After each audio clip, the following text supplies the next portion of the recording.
My son began to feel ashamed of me because I worked as a janitor to support him, and that broke me.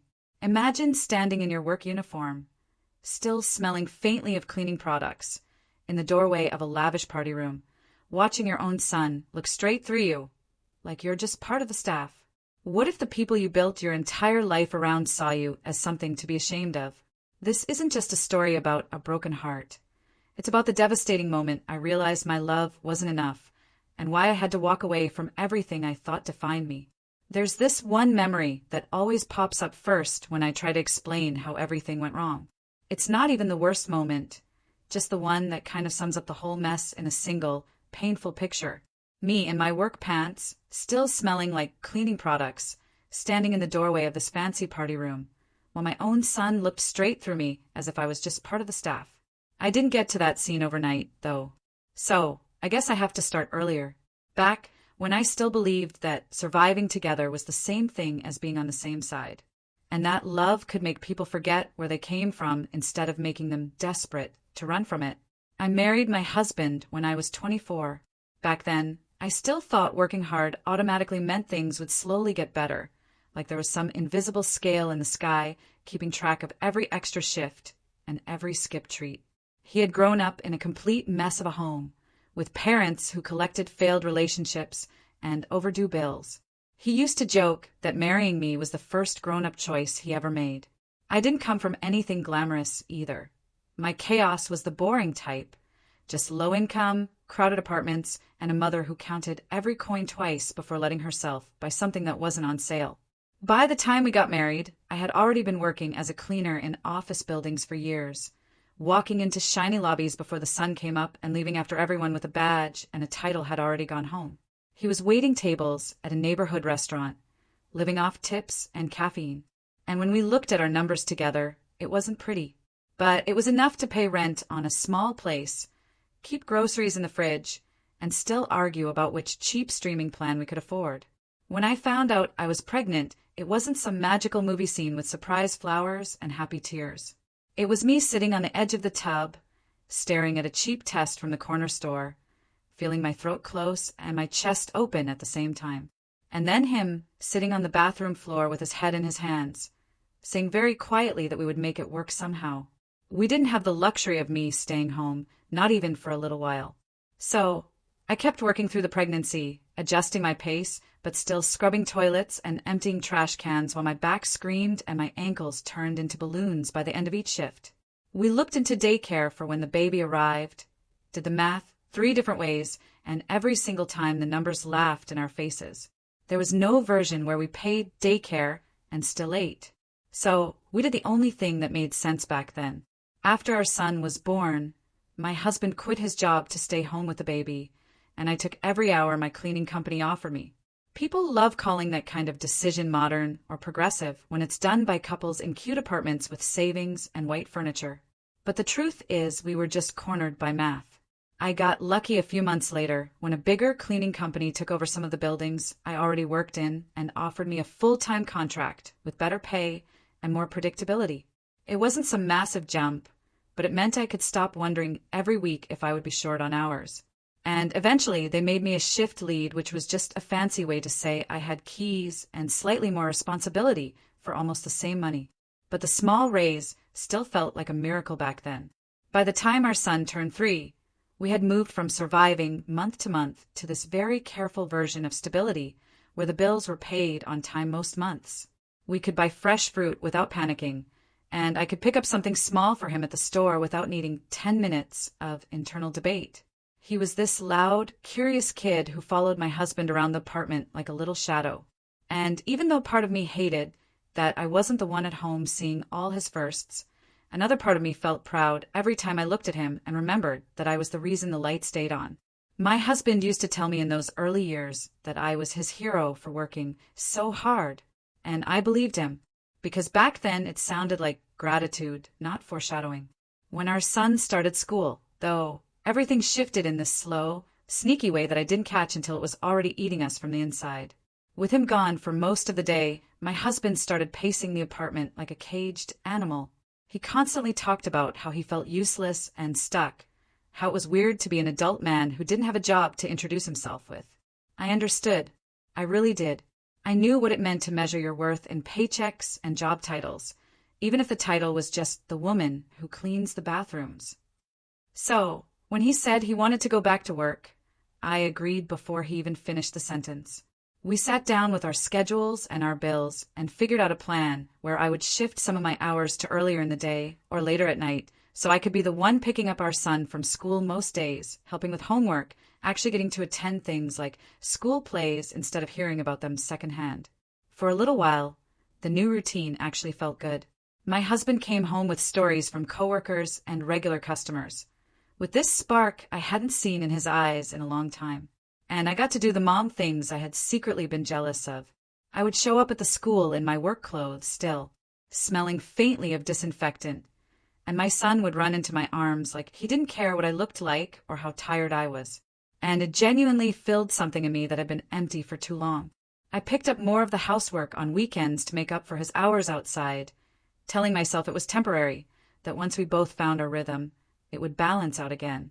Back then, I thought we were building something together. I didn't realize he was already starting to look over the fence at other lives. He eventually landed a job as an assistant instructor at this high-end gym across town. The kind of place where people pay ridiculous amounts of money to run on machines inside while the rest of us walk everywhere because gas is expensive. He came home talking about the clients there like they were characters in some glossy show, describing their clothes and their vacations and how they treated spending extra on everything like it was nothing. At first, it just sounded like this weird fascination, like he was getting a glimpse into a world so different from ours that it almost felt fake. But slowly, the way he talked about it changed. Our tiny apartment went from cozy to cramped. Our old car became embarrassing. And my cleaning job, which he used to brag about because it kept us afloat, turned into something he slighted, like it was a temporary stage I should have grown out of already. He started saying things like, if you pushed for that supervisor position, we could move sooner. Or maybe if you picked up a couple of weekend shifts, we could finally get out of this neighborhood. And even though he framed it like we were planning our future together, the pressure settled squarely on my back. At the same time, he began staying out later after work, claiming that he had to go to social events with coworkers or grab drinks with clients, because that is just how networking works in this industry. And I found myself putting our son to bed alone more nights than not. When our son asked where his dad was, I repeated whatever excuse I had been given and tried not to show how hollow it sounded in my own ears. I did notice exactly when our boy stopped asking for his father at bedtime and just accepted that it would be me reading the stories and tucking him in. But that silence was its own kind of answer. I kept telling myself that my husband was just in a weird phase, getting used to being back in the working world, adjusting to a new environment where everyone seemed to own 3 houses and a boat, and that he would eventually remember the life we had actually built and not the one he thought he deserved. Looking back, I can see how naive that was. But at the time, I was too busy juggling schedules and counting tips in my head to realize how much resentment was quietly replacing gratitude in him. The night everything blew up started like 100 other nights, with me already half asleep on the couch, still in my work clothes, the television flickering in the background while I waited to hear his key in the lock. Our son was 7 then, asleep in the bedroom with his little collection of school drawings taped to the wall. And the apartment was so quiet I could hear the refrigerator humming. When the door finally opened, it wasn't just late. It was wrecked, like he had brought the chaos from whatever bar he had been in straight into our front room. I smelled the alcohol before I even saw his face, and when I turned, he was swaying slightly, his eyes glassy in that particular way that says drunk, but not happy. Drunk and mean. I asked where he had been, not even yelling, just that tired edge all over my voice. And instead of giving me some lazy excuse like he usually did, he laughed. This ugly little laugh that didn't sound like him at all, and said he was done pretending. At first, I thought he meant he was done pretending that the late nights were innocent, that he would finally admit he had a problem with drinking, or that the job was getting to him. But what he actually meant crashed over me in broken sentences. He told me he wanted a divorce with this weird, rehearsed calm. And then he dropped the part about having been seeing one of the clients from the gym for a year. 12 months of me working double shifts and rearranging my life while he was building a whole secret relationship with a woman who, as he so helpfully added, actually understands the kind of life I want. She was older, he said, around 60, successful, owned her own small business and some rental properties, and she was charismatic and well-connected in a way he had never experienced before. He loved how important he felt standing next to her, and she made him feel like he could be more than just the kid from a broken home who married the cleaner girl. He had this almost proud tone in his voice when he described her, like he was reading from a brochure. And all I could think about, standing there in my stained work shirt with my hand shaking, was that he had chosen someone who would never have to wipe crumbs off a cheap kitchen counter at midnight. Someone who already had the life he used to say we would build together. When I asked about our son, about what exactly he thought was going to happen to the child who had been waiting for him at that door for 7 years, he shrugged. Actually shrugged, and said he figured the boy would be better off with me, that he wasn't cut out for parenting anyway, and didn't see himself fighting for custody. The worst part was when he admitted that his grand plan with this woman did not include our son at all. Not even on weekends, really, because she wasn't looking to start over raising somebody else's kid and wanted to travel and enjoy her money. He just said it like it was this neutral fact, like our son was an optional add-on he could just skip. I felt something in me crack in that moment. Not the soft heartbreak you feel when someone disappoints you a little, but that deep, ugly snap of realizing the person you built your whole life around is actually willing to treat your child like luggage. So we got divorced. There were no dramatic courtroom scenes, no long legal battles, just some basic paperwork, a custody agreement that basically confirmed what he wanted anyway, and a judge who looked at our income and our schedules and decided that full physical custody should be with me, with visitation rights for him if and when he felt like showing up. He was supposed to pay child support, but he treated it like a suggestion. Some months it came, other months it didn't, and the gifts were always louder than the responsibility. I walked out of that building, technically free, just me and my son against the world. But it didn't feel like freedom.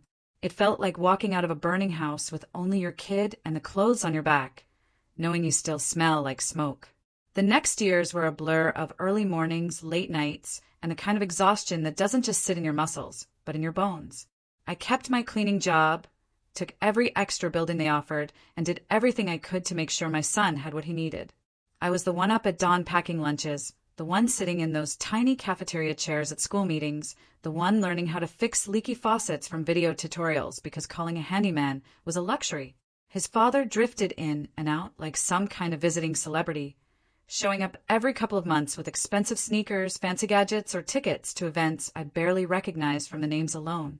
It was like he had decided that his role was to be the fun parent who dropped in with gifts, while I handled all the boring parts of parenting that don't look good in pictures. He would pick our son up in a borrowed car or one that clearly didn't scream tight budget, drive him off to some fancy dinner or activity, and bring him home full of stories about how amazing everything was over there. I tried to focus on the fact that at least he was showing up sometimes, that our son needed both parents in some shape or form, but it was hard not to feel the sting when my kid came home comparing their outings to our regular nights of pasta and cartoons. One year, right around our son's 12th birthday, his father actually came to the small birthday thing I planned in our cramped living room. It was just a few of his school friends, some simple food I had stayed up late cooking, a homemade cake that leaned a little to one side, the whole "we do what we can" vibe that had always been our reality. His father walked in, looked around with this little smirk, and in front of everyone asked if I was still cleaning toilets for a living, or if I had finally found a real job. I laughed it off because what else was I supposed to do in the middle of my kid's birthday party? But inside, I felt like he had just taken a knife to every sacrifice I had ever made. After the party, my son cornered me in the kitchen and asked very seriously why I didn't try to do something better if I hated my job so much, because his dad said I could make more money if I had more ambition. I wanted to scream that the only reason his father could stand there making jokes was because I had been busting my ass for years. But instead, I just told him the truth, that it was honest work, that it kept us afloat, that not everyone gets a career they love, and that I chose stability for him over chasing dreams I could not afford. He listened, but I could see from his eyes that the damage was already done. His father had planted the idea that I was small, that I was limited by choice, not circumstance. Later that same year, there was an important event at his school. some award thing he had been really excited about, and his father promised he would be there. My son kept checking his phone that night, glancing at the door every time someone new walked in. And I sat beside him, trying to hold my own disappointment together, while repeating that maybe traffic was bad, maybe parking was impossible. All the usual lies we tell kids so they don't have to feel the full weight of adult unreliability. His father never showed up. Instead, he sent a new device, some expensive thing, through a delivery service with a short message about being caught up with work. Watching my son open that box, trying to act happy while his eyes kept flicking toward the empty seat next to him, was one of the few times I genuinely wanted to throw a gift out the window. Not long after that, in the middle of one of our inevitable arguments, my son said he would rather live with his dad because, at least there, he didn't feel poor all the time. It was like being punched in the lungs. I had known for a while that the visits, the gifts, the glamorous stories were creating some kind of gap between us. But hearing it out loud from his mouth made me realize that the man who had walked away from us had somehow still managed to take my kid with him in a different way. As he moved into his teenage years, everything just sharpened. His father married the wealthy woman officially, and suddenly there were pictures all over this social media app of them in matching outfits at nice restaurants. Of my son in clothes I definitely didn't buy. Of trips to places I had only ever seen in magazine pictures at waiting rooms. The narrative they built very carefully was that this woman was opening doors for him, giving him opportunities one could never have afforded, that she was some kind of fairy godmother stepping in where the poor, tired mom had failed. She paid for an expensive course he wanted to take. They took him on trips during school breaks, and every visit to their big house added another layer to the story he was telling himself about what a good life looked like. I kept doing what I had always done, working, showing up, trying to be consistent, even when I was exhausted and bitter and wanted to scream every time I saw another picture of my son smiling next to them at some place I didn't even know how to pronounce. The tension between us grew like mold in a damp corner, quietly at first, then suddenly everywhere.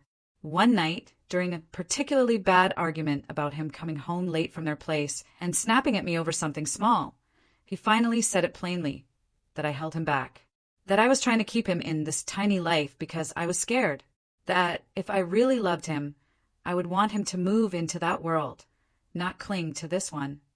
I wanted to tell him that what I wanted more than anything was for him not to turn into the kind of man who treated people as stepping stones, that the life I was scared of was not the one with money, but the one where love was a performance, where respect was always conditional on status.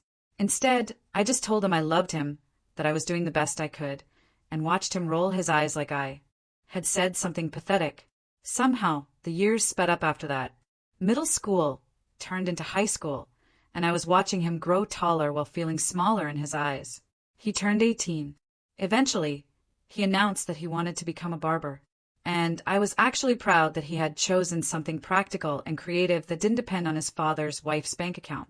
I scraped together the money to pay for his course, worked extra hours, cut corners everywhere, and when he graduated and started working at a shop, I stood there taking pictures with my old phone, thinking this might be the beginning of us finding each other again.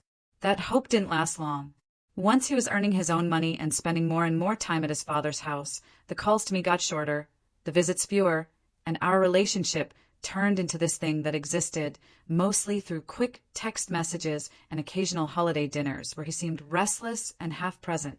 I was still technically his mother, but more and more I felt like an old teacher he had once been close to, someone from a chapter he had closed. By the time he turned 24, he was engaged to a woman I barely knew.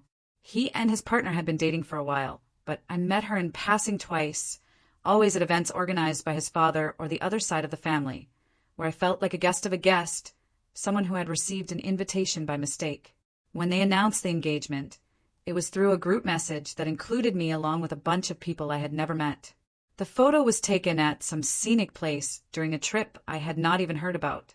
The wedding planning kicked into full gear, and I watched it happen mostly from the outside. I wasn't involved in choosing the venue, the dress, the colors, or any of the things you imagine a mother might help with. I didn't expect to pick out centerpieces or anything, but I thought maybe I would at least be asked about the music or where I would like to sit.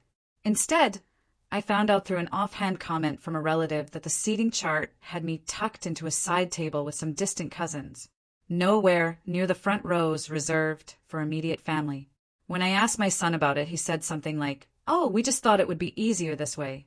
Less drama." As if my feelings were a scheduling problem, not something that mattered. He also told me not to get there too early on the day of the wedding because they did not want people hovering around while they were getting ready, which stung more than I wanted to admit. Then came the part that broke something I didn't even know was still intact. One afternoon, we were talking about the reception, and I asked casually if he had thought about the mother-son dance. He looked uncomfortable and said he had been thinking of skipping that tradition altogether because it felt kind of outdated, and he did not want anything too sentimental. I swallowed my disappointment, told him it was his day and his choice, and tried to convince myself that maybe it was better, that I didn't want to stand in front of everyone swaying awkwardly while they all judged my dress. A few days later, I was at a small gathering where his fiancée was talking to one of her friends, and they were excitedly going over the playlist for the reception. The friend mentioned how sweet the mother-son dance was going to be, and the fiancée, without thinking, said something like, "I know, and he picked the perfect song for his dance with his stepmom.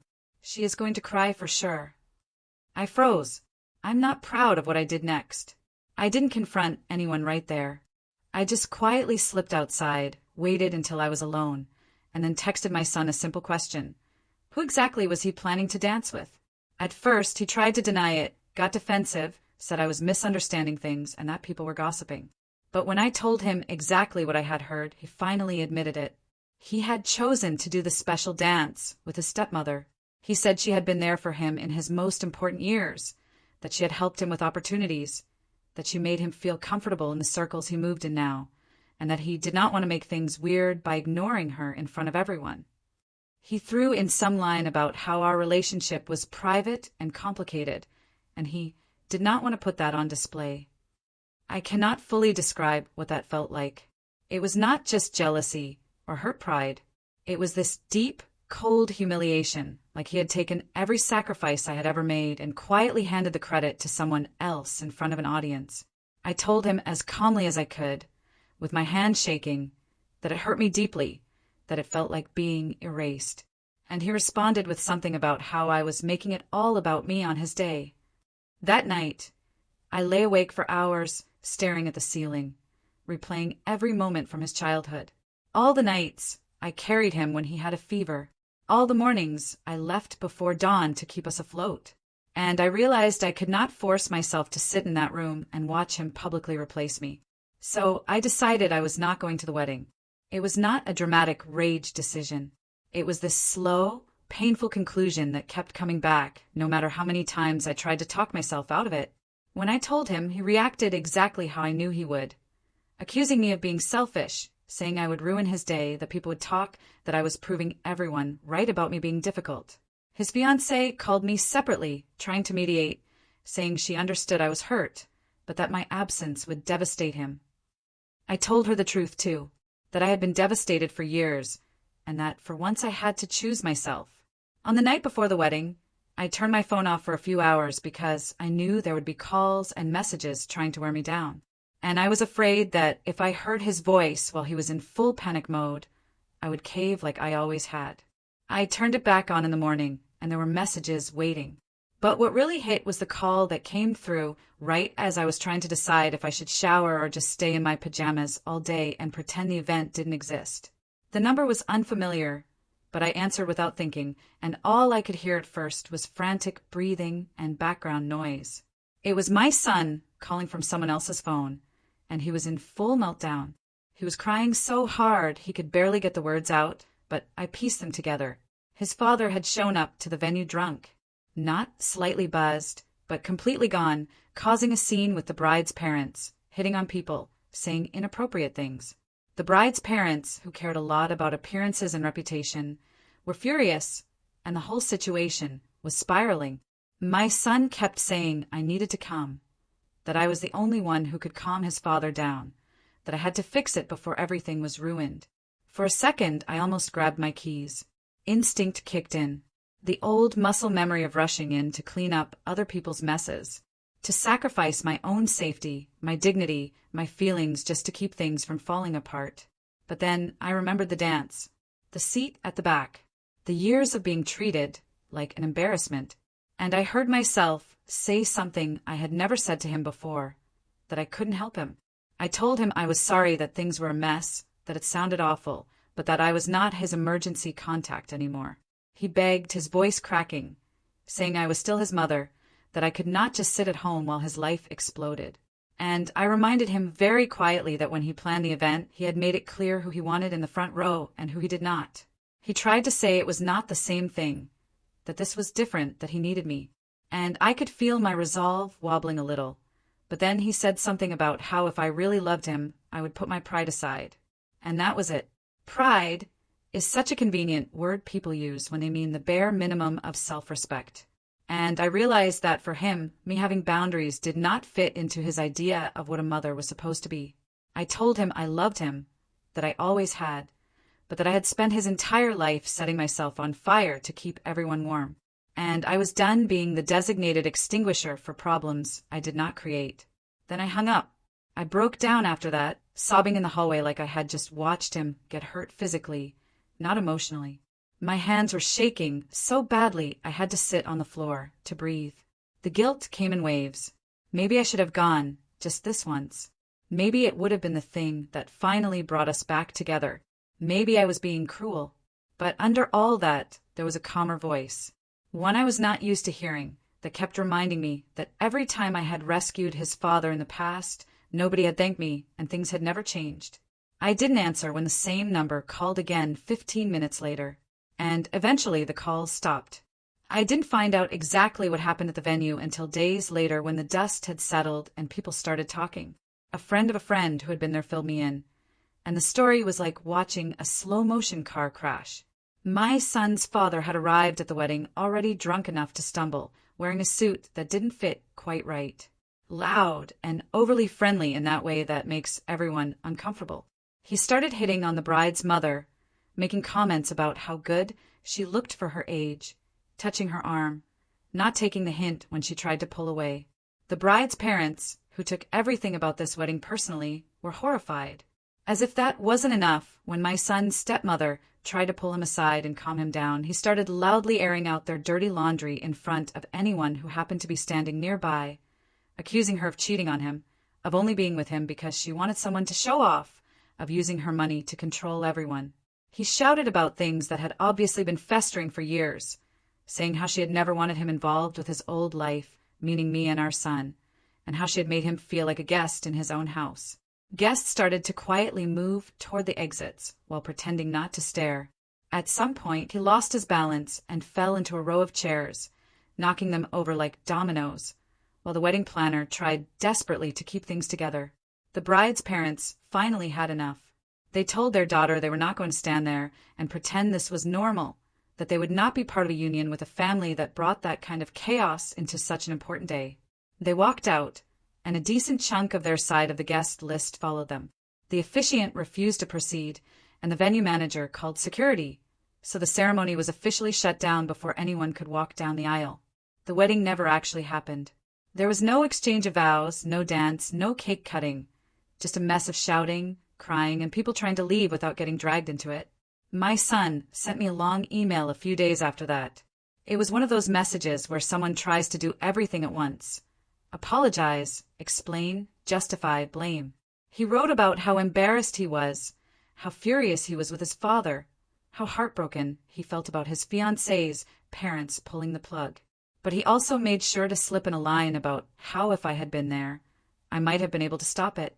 He didn't write it outright as this is your fault. But the implication was there, hanging between the sentences. I stared at that email for a long time and then closed it without replying.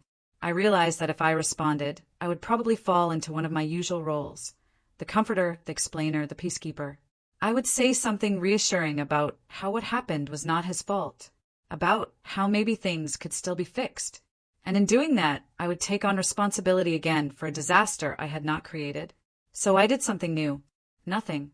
I let his words sit in his inbox and stayed silent, It felt unnatural, wrong even, but also strangely calm, like sitting completely still after running for years. The months after the cancelled wedding were rough. I didn't suddenly become some glowing example of self-care just because I started ignoring emails. There were days when I barely got out of bed, when the quiet in my apartment felt like punishment instead of peace, when I replayed every choice I had ever made as a mother and wondered where exactly I had lost him. I questioned that wedding decision 1,000 times. Could I have prevented the whole disaster just by showing up and babysitting my ex one last time? Would my son still be engaged? Still think of that day as a happy memory instead of a nightmare? Then, slowly, life started sneaking back in through the cracks. One of my neighbors, a woman who had nodded hello in the hallway for years but we had never really talked, knocked on my door one afternoon with a bag full of yarn and said she was dragging me to this little community craft group she went to every week. I tried to say no, that I was tired, that I was not crafty, that I had too much to do, but she refused to leave until I agreed.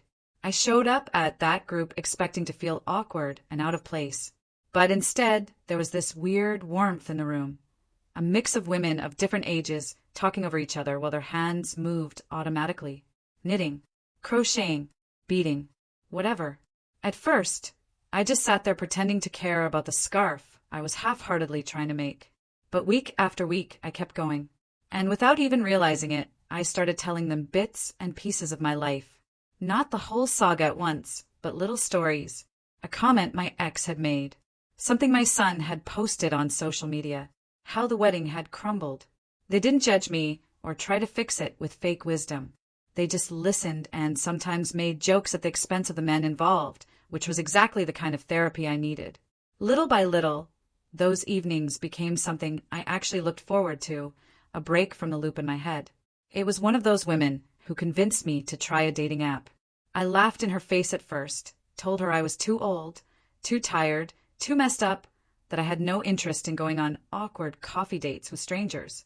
She rolled her eyes and said I wasn't being asked to marry anyone, just to have conversations that were not about cleaning supplies or past trauma. We sat on my couch one afternoon, and she helped me set up a profile, choosing pictures that didn't make me look like I was about to clock into work and writing a bio that was honest but not depressing. I remember feeling ridiculous, like I was trespassing in a space meant for younger, shinier people. But at the same time, there was a tiny spark of curiosity. I matched with a few men who went nowhere. Conversations that died after 2 messages or turned into boring small talk about the weather and favorite shows. Then I matched with someone who on paper didn't look like anything special. Divorced, had a regular job in maintenance at a building, liked cooking, had a grown child he was not very close to. We started talking, and something about the way he asked questions, actually listened, did not rush to prove anything, made me feel strangely comfortable. We messaged back and forth for weeks before I agreed to meet in person, because I was still half convinced he would turn out to be a serial liar or someone with a secret family. Our first meeting was supposed to be quick, just a drink at a quiet place not far from my apartment, but it turned into hours of conversation. We traded stories, some funny, some painful, and he didn't flinch when I told him about my ex, about my son, about the wedding. He didn't try to play therapist, didn't insult my son, didn't act like he was the hero for just listening. He just nodded, asked follow-up questions, and at one point when I apologized for rambling, he laughed and said, "You know, you are allowed to take up space, right?" I went home that night feeling lighter than I had in a long time. We kept seeing each other. There were no grand gestures, no whirlwind romance montage, just a slow, steady building of trust. He showed up when he said he would. He texted when he was going to be late. He never made jokes about my job. He didn't treat my past like baggage he had to tolerate. But he also didn't use it as an excuse to put me on a pedestal. It was normal, which felt almost exotic after the emotional roller coaster I had gotten used to. Months went by, and without really making a big decision, he slowly became part of my daily life. Meanwhile, I heard bits and pieces about my son through other people. The engagement was officially over.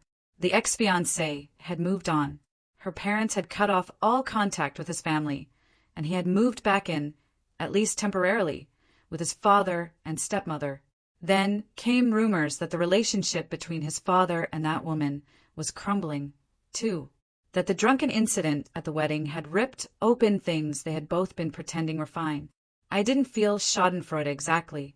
It was more like this numb confirmation that the shiny, perfect life my ex had chased had rust under the surface, just like everything else. My son sent a couple more emails over the next year. They had fewer apologies and more analysis, like he was trying to build a case in his own defense. He talked about how hard it had been growing up between two very different worlds. How confusing it was to have one parent who could barely pay bills and another who made money appear like magic. He wrote about the pressure he had felt to pick a side, to prove he was not ungrateful to the one who paid for courses and trips. And between all of that, there were little jabs, suggestions that if I had made more money, if I had been less tired, if I had tried harder to fit into their world, things would have been different. None of those messages contained the words, "I am sorry," in a simple, clear way. So I kept not answering. I don't know exactly when 5 years slipped by, but suddenly I was looking at a calendar and realizing that the anniversary of the non-wedding had come and gone multiple times. By then, the man I had met through the app was no longer just someone I was dating. He was my partner, my constant. We had moved in together into a slightly bigger place that still was not fancy, but felt like home, with mismatched furniture we both had collected over the years, and a kitchen where we actually cooked together instead of eating over the sink. We talked about everything, fought sometimes in regular human ways, made up without anyone threatening to leave the country in a fit of drama. When he asked me to marry him, it was not some elaborate surprise. It was a conversation at our kitchen table after dinner where he said he could not imagine growing old with anyone else and asked if I felt the same. I did. Our wedding was small, held at a modest community center room decorated by our friends from the craft group. There was no strict dress code, no seating chart, no dedicated dance for anyone's ego. I didn't invite my ex-husband. Obviously, I didn't invite my son either. Part of me hesitated, wondered if that would finally close a door that maybe could still be cracked open. But the truth was that door had been closing from his side for years. I had heard through mutual contacts that he had eventually married someone else, a woman from a regular background. Not rich, not obsessed with appearances, just normal. They had a small ceremony, nothing like the production the first one was supposed to be, and he had not invited me. I found out after the fact, and this time the knowledge did not stab me in the same way. It hurt, of course, but it felt more like a dull ache, the kind you get from old injuries when the weather changes. I imagined him standing there saying vows again, and I hoped in a distant way that he would treat this woman better than he had treated me, better than he had allowed himself to treat me. Every now and then, someone will mention him in passing or show me a recent picture of him they saw online. And I still feel that brief freeze inside, like my body has to process his name before my mind does. I don't hate him. That would be too simple. What I feel is this complicated mix of love, loss, regret, anger, and acceptance that does not have a clean label. The same goes for my son. He is still out there, living his life, cutting hair, paying bills, posting pictures with his new wife and their friends. He has my number. My email has not changed. If he ever wants to have a real conversation, one that does not involve assigning me a role in his personal drama, I am here. I just will not be the one chasing anymore. As for my ex-husband, last I heard, he and the rich woman finally split for good. Apparently, all the things he used to brag about, her money, her connections, her elegant circle, came with conditions he could not always meet. When he lost his charm or embarrassed her too publicly, the support dried up. He went from being the shiny project to the headache she did not want to deal with. The irony of him ending up alone after abandoning the family he had built with me is not lost on me. But instead of enjoying it, I mostly just feel tired. He was the first person I ever thought of as home. And now, he is just someone whose name makes me check that my emotional locks are still secure. I still clean offices for a living. People sometimes assume that after all of this I must have gone back to school or changed careers, found some new calling, but the truth is I did not. I got better contracts, sure. Shifted to buildings that pay a little more and treat staff with slightly more respect. But I am still the woman pushing the cart down the hallway, wiping fingerprints off glass doors so other people can walk into shiny lobbies and feel important. For a long time, I was ashamed of that. I thought my worth depended on how far I could get from the version of me who scrubbed bathrooms for a paycheck. Now, when I put on my uniform, I still sometimes feel that old sting when someone looks right through me. But it is not as sharp.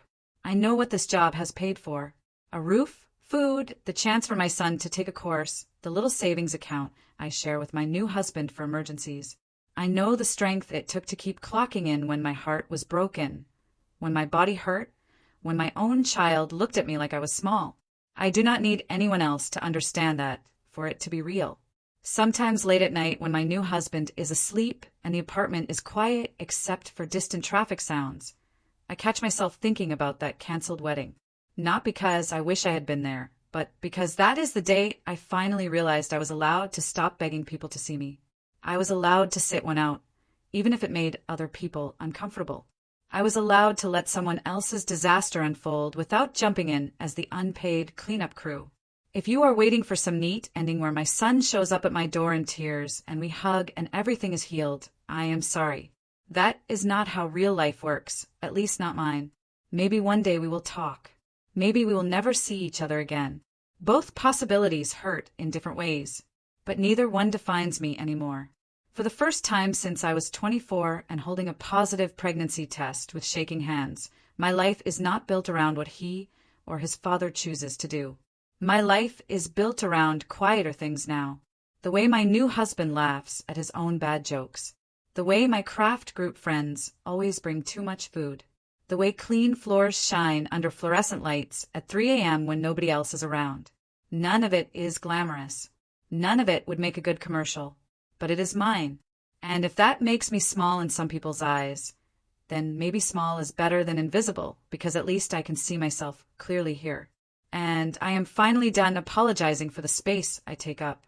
This journey, it's been a lot. It's made me question everything. But it's also shown me what real strength looks like. I'm curious to hear from you. Have you ever had to choose between being the fixer in your family and protecting your own peace? What difficult boundaries have you had to set? And how did it change your relationships? Share your stories and thoughts in the comments below. I truly want to hear them.